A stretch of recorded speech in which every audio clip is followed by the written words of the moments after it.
ऐसे हुई 51 शक्तिपीठों की स्थापना। राजा दक्ष की कई पुत्रियां थीं। सभी पुत्रियां गुणवती थीं, फिर भी दक्ष के मन में संतोष नहीं था। वे चाहते थे उनके घर में एक ऐसी पुत्री का जन्म हो जो सर्वगुण संपन्न हो एवं सर्वविजयनी हो, जिसके हेतु दक्ष ऐसी पुत्री के लिए तप करने लगे।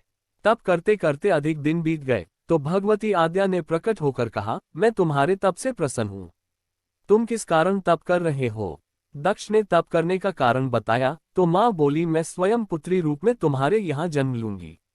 मैं सती के रूप में जन्म लेकर अपनी लीलाओं का विस्तार करूंगी। अतः भगवती आद्या ने सती रूप में दक्ष के यहाँ जन्म लिया। सती दक्ष की सभी पुत्रियों में सबसे अलौकिक थी। सती ने बाल्य अवस्था में ही कई अलौकिक कार्य कर दिखाए थे, जिन्हें देखकर स्वयं दक्ष भी चकित हो जाते थे।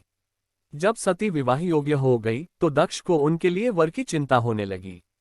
उन्होंने ब्रह्मा जी से इस विषय में परामर्श किया।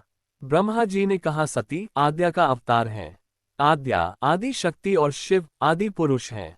अतः सती के विवाह के लिए शिव ही योग्य व उचित वर है। दक्ष ने ब्रह्मा जी की बात मानकर सती का विवाह भगवान शिव के साथ कर दिया। सती कैलाश में जाकर भगवान शिव के साथ रहने लगी। भगवान शिव दक्ष के दामाद थे, किंतु एक ऐसी घटना घटित हो गई जिसके कारण दक्ष के हृदय में भगवान शिव के प्रति बैर पैदा हो गया। एक बार देवलोक में ब्रह्मा ने धर्म के निरूपण के लिए एक सभा का आयोजन किया था। सभी बड़े बड़े देवता सभा में एकत्र हो गए थे। भगवान शिव भी इस सभा में बैठे थे। सभा मंडल में दक्ष का आगमन हुआ। दक्ष के आगमन पर सभी देवता उठकर खड़े हो गए, पर भगवान शिव खड़े नहीं हुए। उन्होंने दक्ष को प्रणाम भी नहीं किया। फलतः दक्ष ने अपमान का अनुभव किया। केवल यही नहीं, उनके हृदय में भगवान शिव के प्रति ईर्ष्या की आग जल उठी। वे उनसे बदला लेने के लिए समय और अवसर की प्रतीक्षा करने लगे। एक बार सती और शिव कैलाश पर्वत पर बैठे हुए परस्पर वार्तालाप कर रहे थे। उसी समय आकाश मार्ग से कई विमान कनखल की ओर जाते हुए दिखाई पड़े। सती ने उन विमानों को दिखकर भगवान शिव से पूछा, प्रभु ये सभी विमान किसके हैं और कहाँ जा रहे हैं? भगवान शकन ने उत्तर दिया, आपके पिता ने बहुत बड़े यज्ञ का आयोजन किया है। सभी देवता इन विमानों में बैठकर उसी यज्ञ में सम्मिलित होने के लिए जा रहे हैं। इस पर सती ने दूसरा प्रश्न किया, क्या मेरे पिता ने आपको यज्ञ में सम्मिलित होने के लिए नहीं बुलाया? भगवान शंकर ने उत्तर दिया, आपके पिता मुझसे बैर रखते हैं, फिर वे मुझे क्यों बुलाने लगे? सती मन ही मन सोचने लगी, फिर बोली, यज्ञ के इस अवसर पर अवश्य मेरी सभी बहनें आएंगी। उनसे मिले बहुत दिन हो गए। यदि आपकी अनुमति हो तो मैं भी अपने पिता के घर जाना चाहती हूँ। यज्ञ में सम्मिलित हो लूंगी और बहनों से भी मिल लूंगी। भगवान शिव ने उत्तर दिया, इस समय वहां जाना उचित नहीं होगा। आपके पिता मुझसे जलते हैं, हो सकता है वे आपका भी अपमान करें। बिना बुलाए किसी के घर जाना उचित नहीं होता। इस पर सती ने प्रश्न किया, ऐसा क्यों? भगवान शिव ने उत्तर दिया, विवाहिता लड़की को बिना बुलाए पिता के घर नहीं जाना चाहिए, क्योंकि विवाह हो जाने पर लड़की अपने पति की हो जाती है। पिता के घर से उसका संबंध टूट जाता है। लेकिन सती पीहर जाने के लिए हट करती रही, अपनी बात बार बार दोहराती रही। उनकी इच्छा देखकर भगवान शिव ने पीहर जाने की अनुमति दे दी। उनके साथ अपना एक गण भी साथ में भेज दिया। उस गण का नाम वीरभद्र था। सती वीरभद्र के साथ अपने पिता के घर गईं। घर में सती से किसी ने भी प्रेमपूर्वक वार्तालाप नहीं किया।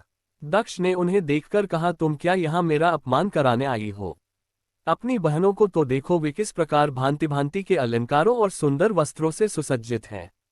तुम्हारे शरीर पर मात्र बाघंबर हैं। तुम्हारा पति श्मशानवासी और भूतों का नायक है।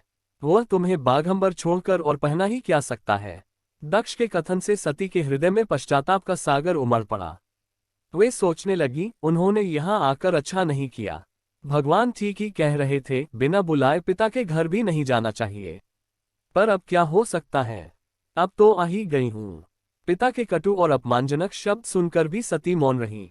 वे उस यज्ञमंडल में गईं जहाँ सभी देवता और ऋषि मुनि बैठे थे तथा यज्ञकुंड में धू धू करती जलती हुई अग्नि में आहुतियां डाली जा रही थीं।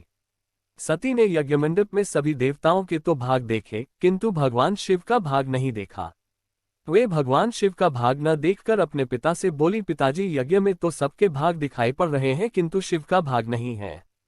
आपने उनका भाग क्यों नहीं रखा?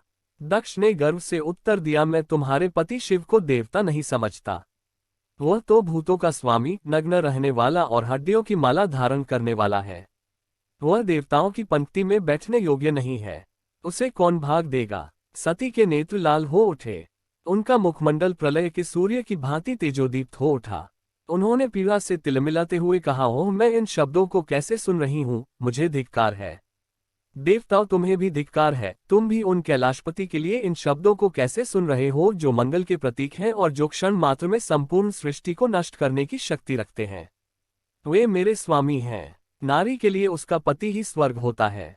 जो नारी अपने पति के लिए अपमानजनक शब्दों को सुनती है, उसे नरक में जाना पड़ता है। पृथ्वी सुनो, आकाश सुनो और देवताओं, तुम भी सुनो, मेरे पिता ने मेरे स्वामी का अपमान किया है। मैं अब एक क्षण भी जीवित रहना नहीं चाहती।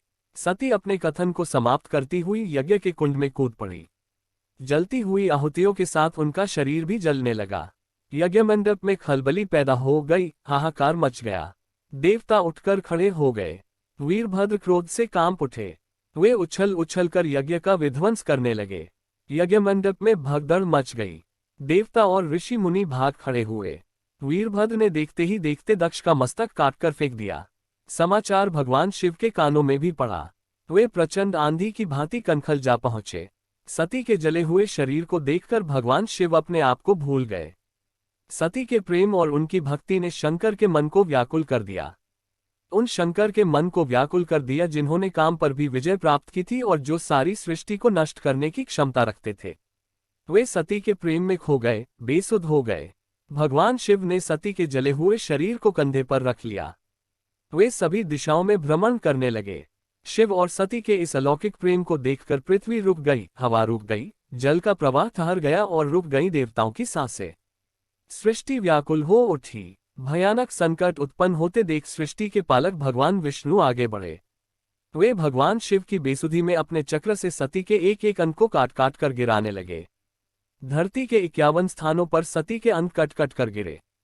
जब सती के सारे अंग कटकर गिर गए तो भगवान शिव पुनः अपने होश में आए। तब पुनः सृष्टि के सारे कार्य ठीक से चलने लगे। धरती पर जिन 51 स्थानों पर सती के अंग कट कट कर गिरे थे, वे ही स्थान आज शक्ति के पीठ स्थान माने जाते हैं और आज भी उन स्थानों पर सती का पूजन होता है, उपासना होती है। कहानी अच्छी लगी हो तो लाइक और सब्सक्राइब करें।